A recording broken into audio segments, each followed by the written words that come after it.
welcome back to Amor. I'm so excited today. We have a Tulsa native who is a multifaceted artist and entrepreneur who fuses high energy experiences, intricate fashion designs, and self-written music in each of his projects. He is a person who's always on the move, so I'm really happy that we had the time to sit down and get into it. We'll be talking about everything within the ways of event curating, his artistic process, community, and of course, mental, emotional, and spiritual health. So guys, tap in your eyes and your ears to get into it with Savvy Kray. Thank you for having me. Yes, I'm so excited for you being here. Like, seriously, thank you so much. How you feeling? I'm feeling great. Great? I rested up this morning, had a busy few days with events the past few days, but Yes. we've been looking forward to this podcast. Had to make sure I got my rest, got my caffeine, so we can talk it up for a little bit. Yes, definitely, but zero sugar. Yeah. Yeah, definitely. Thank you for being here. I'm so excited. I have like a couple of questions and all your different facets to really get into I it love with. it. And I'm a little nervous Don't be nervous. I did not get a chance to review the questions. Okay. So No you're about worries. to get a completely organic reaction. Which is gonna be good. Yeah. Okay, so starting off, I feel like you are such a community-based person. You know, it's like Yeah, the absolutely. forefront of all your things. Mhm. So I want to know, is that something that's always been, or did something significant happen that you were like, okay, community, important, or have you just out the So- womb like that? So I grew up in the church, going to North Peoria Church of Christ. My community work started there, I guess. You know, I was taught to love thy neighbor and give and all that good stuff from a young age. I would go out with the church, giving back to the homeless and volunteering in different places. I still feel a drive to love people and bring people together. And that's kind of a big part behind the spaces we create. Like, I'm real big on creating safe spaces for people to have fun, come together, and, you know. Safe space is important. Yeah. Okay, I really love that it started young. Things that start young that are positive tend to be consistently good things. And it is a Yeah, good for thing. sure. To create the spaces and also have the forefront of love is, we're already starting off, Amor. It's in the podcast name. No, I love That's what I'm that. all about. I love that. Love everybody. Yeah, no, that's great. That's so special, actually. Throughout your various projects and endeavors, you seem to have community and really collaboration at the forefront of your intention, like from my perspective. Mhm. How do you go about working with artists who have opposing views or who have just differing visions? Because you tend to have a big team to pull Yeah. out the things that you do. What do you do with solutions? I am real big on collaborations. You know, I love working with everybody. My biggest events are always collaboration. You know, we can do more when we come together. But like you said, everybody doesn't always have the same views on things, or even just different ways to go about working, you know, whether it's one thing or another. Yeah. So communication is just big. Lots of meetings. Most of my day is sitting down with people or getting on phone calls to plan out the events weeks in advance, months in advance. So, you know, we can figure out compromises before it gets too close to the event. Yeah. Yeah. Okay, compromise. Yeah, That's absolutely. a good thing. 'Cause And it's sometimes, you know, necessary. yeah. Yeah, definitely. Like, sometimes you're like, the whole vision has to come forth. But when you work with people, you really do have to sometimes give and take. Yeah, and I'm not a stubborn person where it's just my way or the highway. You know, I'm Yeah. always able to look at different perspectives on things. Yeah, that's awesome. I feel like the first time we hung out, I feel like you were telling me that you've been doing events for 6 years. Yeah. So how do you measure the success, and like how has that changed and shift for you for each event? That's a great question, because it's really hard to measure. Things like businesses are considered intangible investments, where me and my partners have invested tens of thousands of dollars into these events over the years, where if if we invested that into stocks, we would have a number right there. We could pull up the stock portfolio and see this is how much you've invested, this is how much you've made, like this is how much your stocks have grown. But it's not so linear whenever you're investing into your business. Right. So for me, attendance has grown over the years. The volume of events I'm able to do has grown over the years. When I started in 2018, we were doing maybe one event per month. Wow. Yeah, so That's crazy. yeah, now One I'm event per doing month. Now yeah, it's like you know. one event per hour. No, that's how it feels. Like I literally I have anywhere from 3 to 6 events in one, like every week. We're doing a lot more volume. We're actually making money now, you know. So I'm able to be an event curator full time, and I'm able to pay my people. And yeah, first 3 years we were just investing money into it, like not really making anything back. So I guess that's another way to see, like, okay, we're actually making money now. We're not just spending our paychecks on these parties, you know, and not getting anything back. That's a beautiful measure. Yeah. I want to pivot and kind of get into a little bit of this fashion. Let's talk This about it. passion for fashion that you have. Yeah, let's talk about it. Yeah, so the the black box Tulsa. Yeah. That's what it's called. Yes, ma'am. Okay, definitely. I think it's super important for designers of all different sorts to have a space where they can sell their work and have it be respected and cultivated and like uplifted. So how exactly did it come about?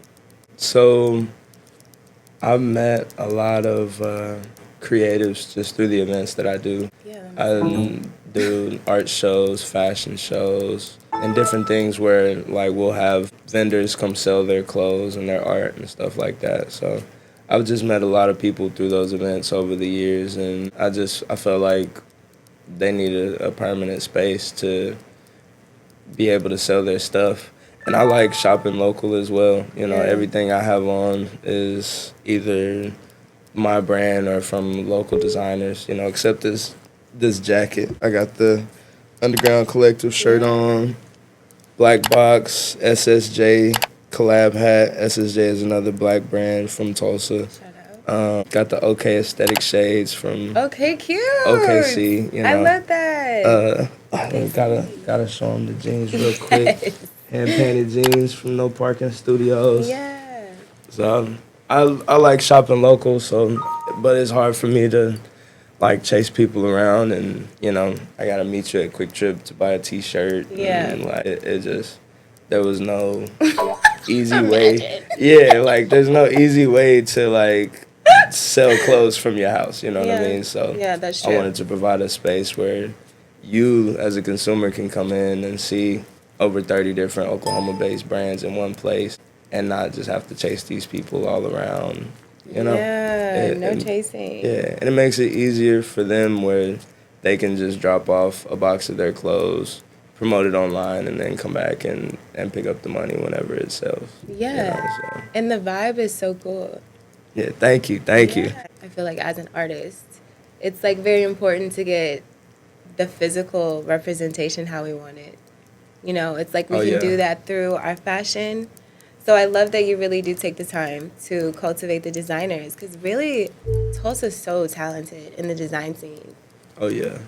Truly. Oh, yeah. And, like, just the world outside of Oklahoma needs to know how much talent there is and how much creativity there is here in Tulsa.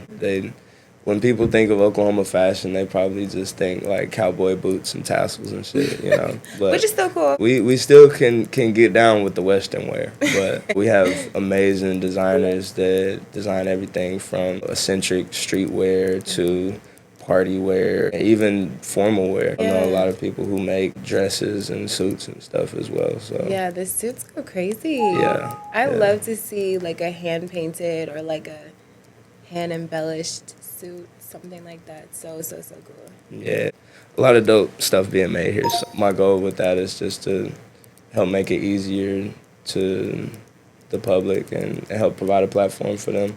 A lot like with the events, I like to provide a platform for the designers through fashion shows and art shows. With the music shows, we same concept. Like I want to help you be able to come to a space like Rabbit Hole and see, oh wow, there's a lot of really amazing singers and performers here as well. I fully agree with that one. Actually, that's a perfect like way to segment into my next question. I feel like the first understanding I had of you is actually a musician. I feel like also though you really are especially talented in lyrics. Like you really are a lyricist. Thank you. Yeah, Thank you. for sure, for sure. What is your creative process for getting those song lyrics to read right, to look right, to sound right? Like what do you do to pull like inspiration? Where do you pull inspiration from? Thank you for that question. Yeah. Every song inspiration is different. It kind of just like if it's a song I'm featuring on with somebody else, then I'll pull inspiration from their topic that they're talking about to kind of keep it cohesive. Yeah. But with my own music, it just depends on kind of whatever's on my mind that day. And then my methods for getting everything to sound the way I want it to sound is like really mathematical in a way. I used to be in band whenever I was in middle school, so like, I know how to count bars really well. Rap is a lot like poetry as well, so with poetry, you want to match up your syllables and your cadences. I put the same method to my music whenever I structure my bars and verses. Yeah. I really like that approach. I feel that definitely rap is very similar because of the cadences to poetry. This is kind of a hard one to ask because it kind of feels like a forever thing for a lot of artists, but is there a particular time that you started writing? So, yeah, I started freestyling in high school. Okay, freestyling. Yeah, and I went to Booker T High School. And there was a big, like, hip-hop culture. Like, everybody would freestyle at lunch, like, making beats on the table with the pencils and shit, you know. That's kind of how I got started. After high school, my big cousin, Savvy Student, was the first one. Yeah. That's his name? Yeah, That that's is his rap such a name. good name. Yeah. He was the first one who actually, like, invited me to an actual studio session to write and record a song. Wow. So shout out to him for getting me in the studio. Yeah. So that's like when it took off. Yeah, Like, I'm in the studio now. I'm Yeah. going to write forever. Yeah. He also brought me around other people in the industry where I could see, like, one, you actually can make money off of music in the music industry, and two, like, these celebrities are just people like you and me. So if they can do it, you can do it. 100%. Yeah. Yeah, that's a good way to see it. Because people see music so complicated. And, like, please, just leave that noise. Yeah. Like, just do the music. Yeah. You got to do the work with it, just like with anything else. Yeah. Get up and do the work. What genre or what time of music do you feel most inspired by? Or if it's both, you have two answers for that. Yeah. I've always had a love for hip-hop, but also, like, I really love, like, some old school R&B. I grew up, like, listening to my grandma's records with her and just, like, old Al Green and Marvin Gaye. The good old stuff. So The good old stuff. Yeah, you're right. old school R&B music holds a special place in my heart, but I feel most inspired by hip-hop music, I guess you could say. You know? Okay. I always loved Andre 3000. Yeah, and he's killer. yeah, I could listen to one of his songs like 10 times and find new things in his verse. So I like that about how intricate his rhyme schemes and similes and stuff was. Yeah, for sure. I agree. And he has really good flow. Like, Yeah. he's one who can go anywhere and it sounds right. Yeah. It's crazy that he doesn't make rap music no more. I know. My cousin Galani just got off tour with him doing experimental music. Like, I'm sure it was an experience. yeah, like no rap music. Like, it's crazy.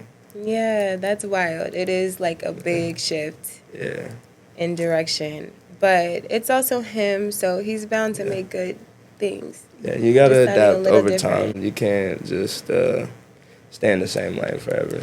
You know? Yeah, for sure. You gotta grow. Yeah, definitely. Music is the highest frequency of artistic expression, for sure. I think of all the things that you do, like with fashion, with design, event curating, that specifically, the music takes a different type of mind. Like, it's like a different type of calculation to, like, I have to get out of this to be here in it. So, Yeah. what kind of energies do you pull from within yourself, around you, to really get yourself out of that? Like, okay, I'm not promoting, I'm not working with a fashion designer, I'm not working on some other this and that. Like, we're doing the music. Like, what do you do? Where do you pull from? I like cannabis. Yeah. You know? So, shout out to Motherland Dispensary. Shout out to Power Flower. Those are a couple brands I work with a lot. Shout out to Harvest Health. Yeah. But like to roll me a good old blunt. Good old. Yeah, and really it'll start with the beat, the instrumental. I know you hear certain songs and it just gives you a certain like feeling. Like Everything Janet Jackson, yes. Yeah, Totally. I'll kind of go with that and then see what kind of memories that feeling provokes and then start to put the memories to words. Okay, fire. Yeah. I really like that. So you really start with the music, Yeah. the melody. Yeah. Unless I'm just feeling a certain type of way. You're like, I got these words. Yeah. There's been like some songs where I'm like, oh yeah, I gotta get this off my chest. Let me find a beat that goes with this feeling. You know what I mean? So, but yeah, usually it'll start with the beat. Do you have a favorite rap lyric of all time? Or maybe like your top 3 rap albums? Okay, top 3 rap albums. Yeah, because favorite rap lyric of all time. I do actually have a favorite rap verse of all time. From Andre 3000's verse, Royal Flush. Like, I ain't gonna say the whole thing, but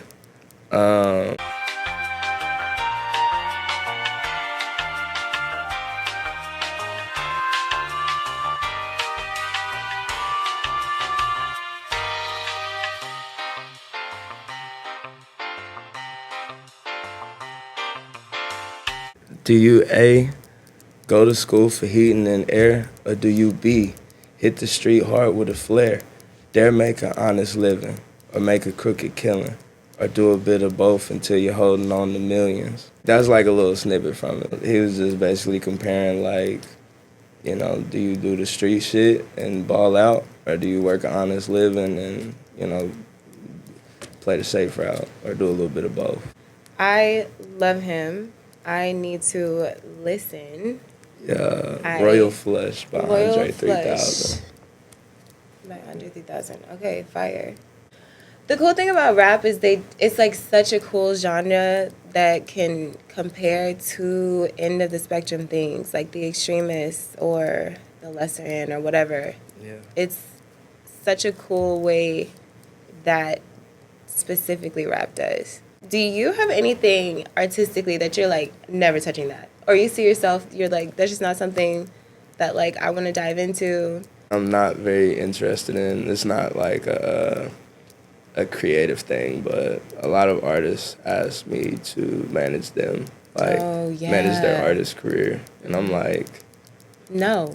I'm trying to manage myself as an artist. Right. I can help you manage your event. Like, let's throw a party. I got that, but when it comes to the artist side, I'm not about to agree to manage an artist when I'm still trying to manage as an artist, you know what I'm saying? Nah, Yeah. fully.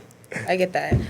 I don't know. I think sometimes people come from it, like maybe they think of it as like a compliment. Yeah. Like, I'm like looking up to you, or like I take Yeah. inspiration. I would love if we could cultivate like me together, that type of thing. But it's Yeah. like that is a true burden. No, for sure. For sure. Like, really.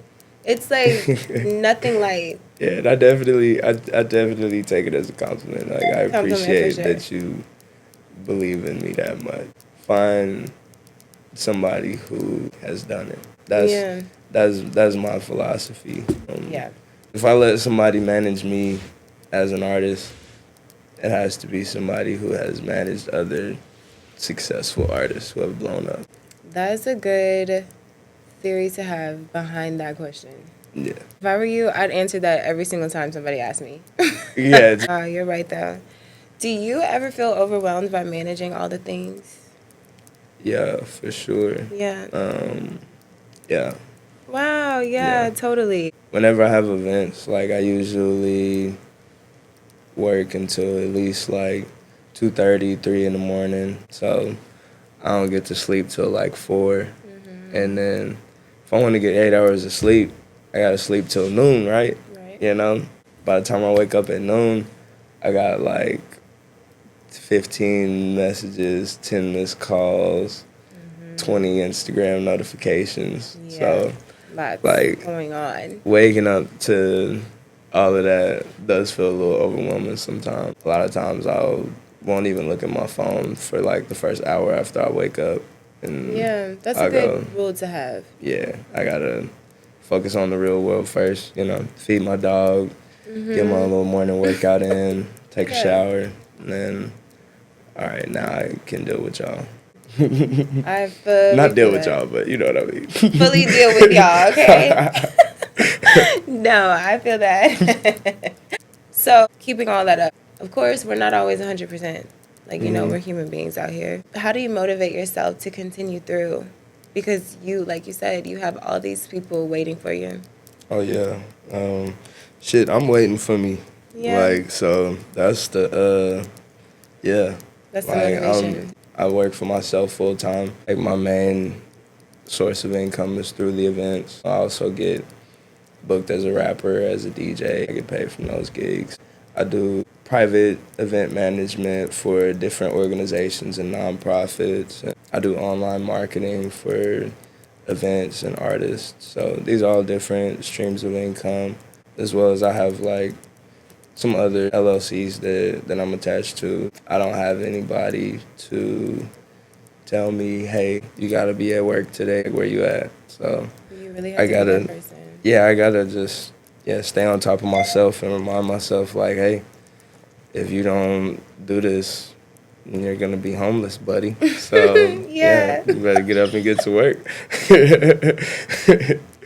Yeah, for sure. Yeah, I also like have big goals. I want to do Coachella level, Yeah. Rolling Loud level, like festivals where I'm bringing out tens of thousands of people. You got to keep the end goal, In mind. exactly. Yeah, visualize it, like see Yeah. yourself there. I think self-motivation essentially is what's always going to keep you going, because everything else will waver, but you can make sure you don't waver. Nah, I exactly. think that's awesome. I think Exactly. also that when you do Coachella, it should Yeah. be Craychella. I fucks with that. I'm gonna keep that in mind. That's cute. Also, another thing that comes from doing bigger events is more jobs are created. Yeah. Imagine how many jobs are created off of an event like Coachella. You've got Right. It takes a lot hundreds of of people just working the door in the check-in. You've got security, DJs, you're paying the artists, and then you're bringing in people from out of town, so that generates money to the hotels and the restaurants in the area. It helps everyone. Yeah, that's kind of my idea. I want to do it not just for me, but for everyone else who would indirectly benefit off of what I do. Yeah. That, or fully directly, honestly. Yeah, absolutely. I love that. That just really goes back to you being such a community-based person and artist. That's awesome.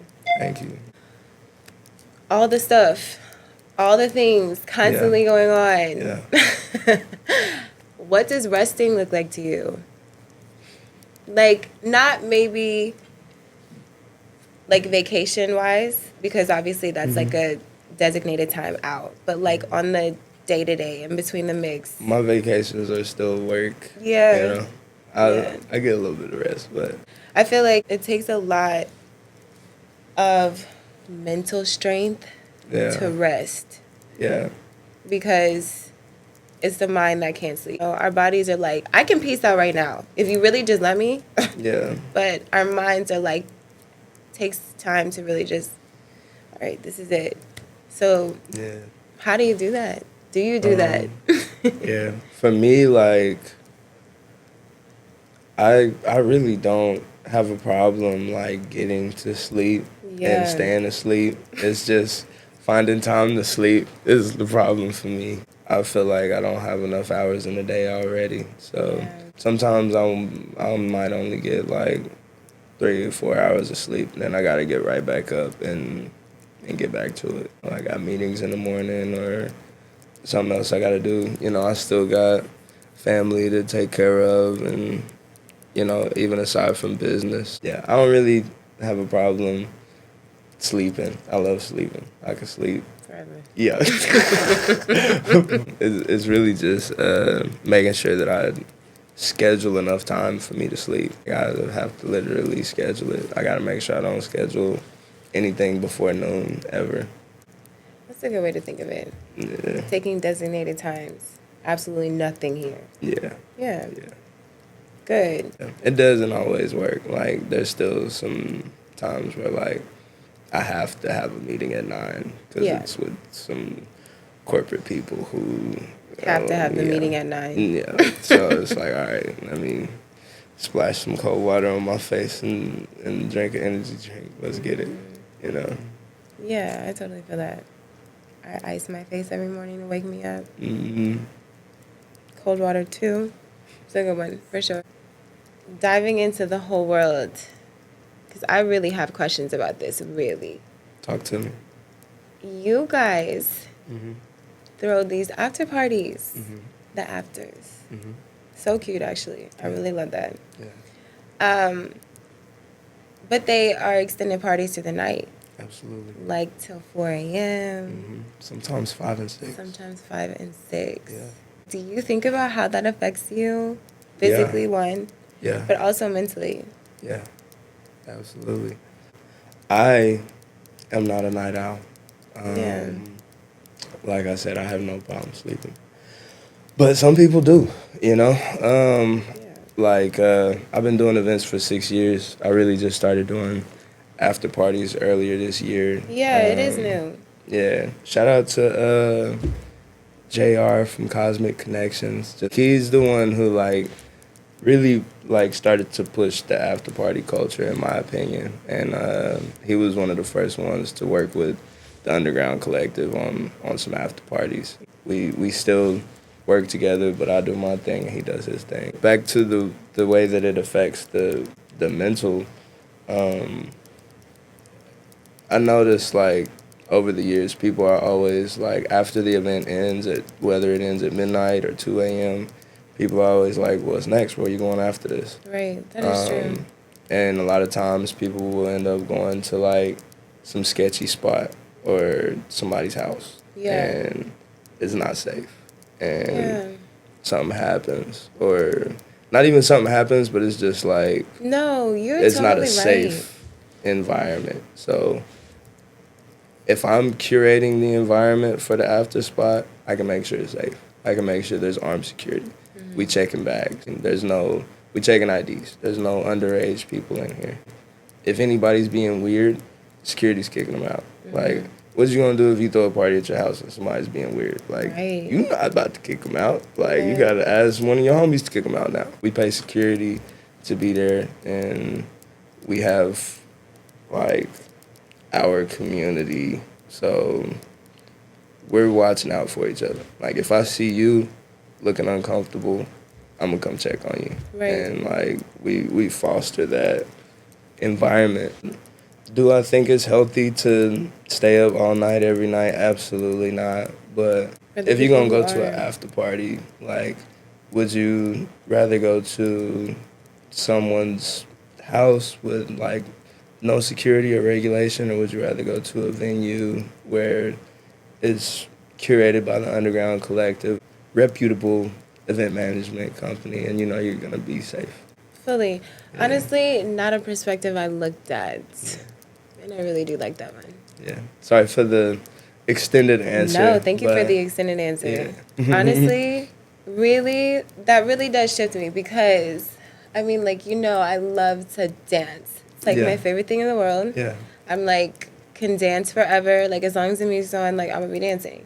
So, I'm from New Orleans. Yeah. And, Shout out to Boot. we don't, we don't sleep. Yeah. We dance Yeah. forever, like, Oh, yeah, forever. So, Outside.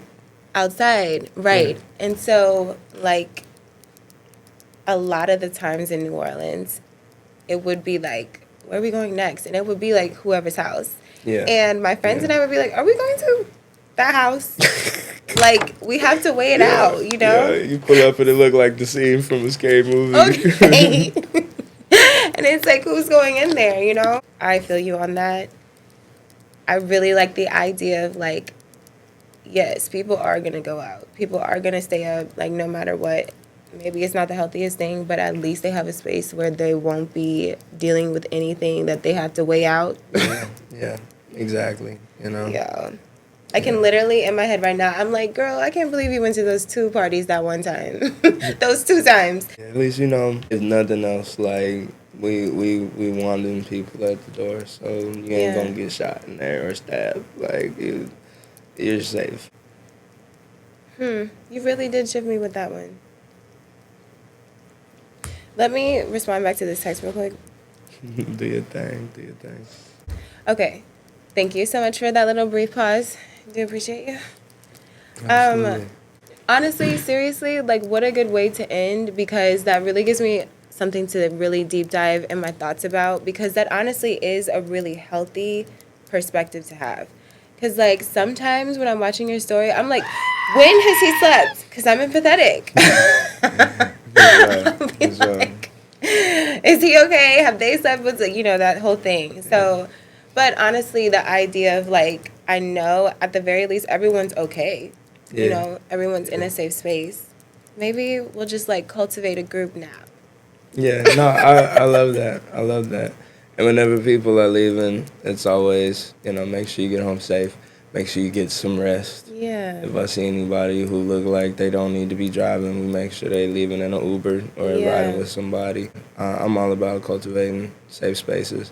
And thank you for asking that, because I know you're not the only person thinking, like, why are they throwing these late night parties? And for Halloween, I was stressed. Y'all up till 7 a.m. Yeah, and I'm like, just to be clear, I am not encouraging you to stay up until 7 a.m. If you are tired at 10, go to bed. Go to sleep. Yeah. But if you're going to be up till 6 in the morning anyway, and you're looking for somewhere to party, come holler at the Underground Collective. We got a safe space for you, and we're going to have fun. Yeah. So. The music's going to be good. Oh, yeah. The DJs are going to rock. Oh, yeah. Yeah. Well, seriously, thank you so much for coming by. I had such a good time. Thank wow. you. We Thank actually got you to me. sit. Yes, thank you. It's been long overdue for this. And shout out to you for everything you do. I've been seeing you doing makeup for different people, and they always look amazing. Thank you. The videos you edited, like, always look amazing. So, Thank you. If y'all need a makeup artist, video editor, content creator in general, a TV show personality, you know what I'm saying? Hey, holler at your girl. Thank you. Thank you so much. I do appreciate that. Wow. Well, we definitely gonna have to have you back. Yeah, please do. Please do. Anytime. Okay. I'll throw it in the schedule. Awesome.